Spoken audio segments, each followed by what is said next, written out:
Oil is infinite, okay? I'm sick of people saying there's more of it than, yeah, because there's infinite amount of it. The earth makes more of it.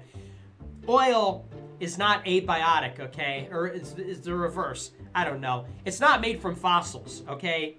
Oil is not made from fossils. Oil is made inside the earth, and it comes out of the earth, and we'll never run out of it. There is so much oil, we will always have more of it, and our least favorite man-child blender is back with another cold take. Here we have Nick Fuentes trying to convince us that our oil supply is infinite because it's abiotic. Nick is really telling us that he hasn't passed a science class since the 8th grade. Like, wow, I knew he was a racist, sexist moron, but this takes it to a whole nother level. What Nick is trying to assert is that oil isn't created by organic means, and instead it is a self-replenishing inorganic process that happens deep within the Earth's mantle.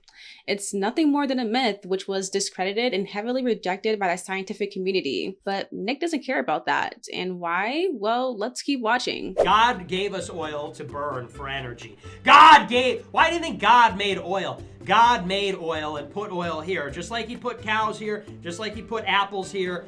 God gave us oil to burn for energy because God knew this would be the course of human development, I'm sure. If God was real, he gave you worms for brains, Nick. I cannot stand Christian whack jobs because they will literally kill this planet based on a 1,000-year-old book and a fake sky daddy. It's insane, and it's only a freaking excuse to ignore the fact that resources like crude oil are finite. We don't get another chance to make it right once we cross over that line of no return. It should especially be our nation and other nations' priority to start investing and using resources that are green and renewable. You realize that these doomsayers have been saying different over the decades? When my parents were kids, they were told that the refrigerants that were being used was going to cause a second ice age. Didn't happen.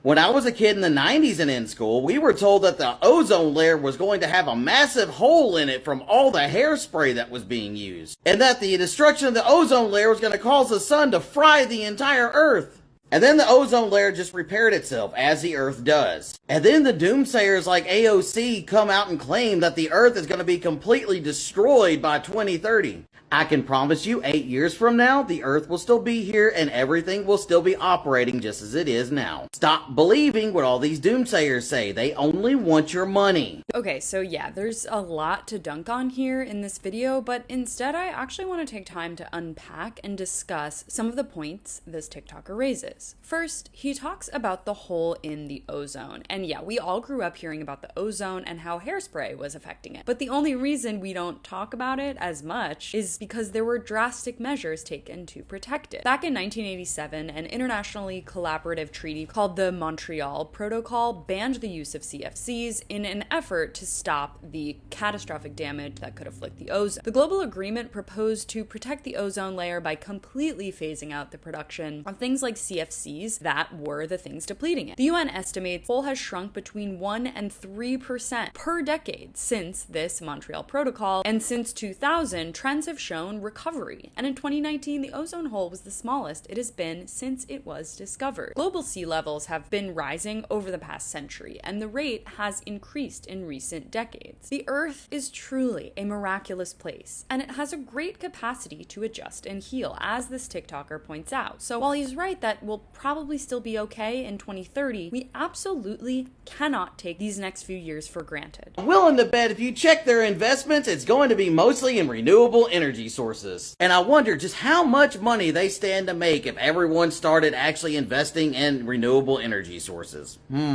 Finally, his point about renewables is an interesting one, because he's right that a lot of financial investors and private equity firms and elite Wall Street types are focusing heavily on renewables and green initiatives. So there must be a catch, right? We have to be careful about outright trusting claims from corporations who only care about their bottom line. But on the flip side, getting climate change measures to be profitable for companies is one of the only ways we're going to sustainably care for our Earth in the long term. You ever drive by one of these sort of glass buildings and they create a greenhouse gas environment so they can grow plants during the winter or during a harsh season? Those are greenhouses, right? That's greenhouse gas. Almost no pollution when you really think about it as a result of carbon dioxide. And what else? Without carbon dioxide, we die. Carbon dioxide is not a pollutant. It's not a pollutant. What is it?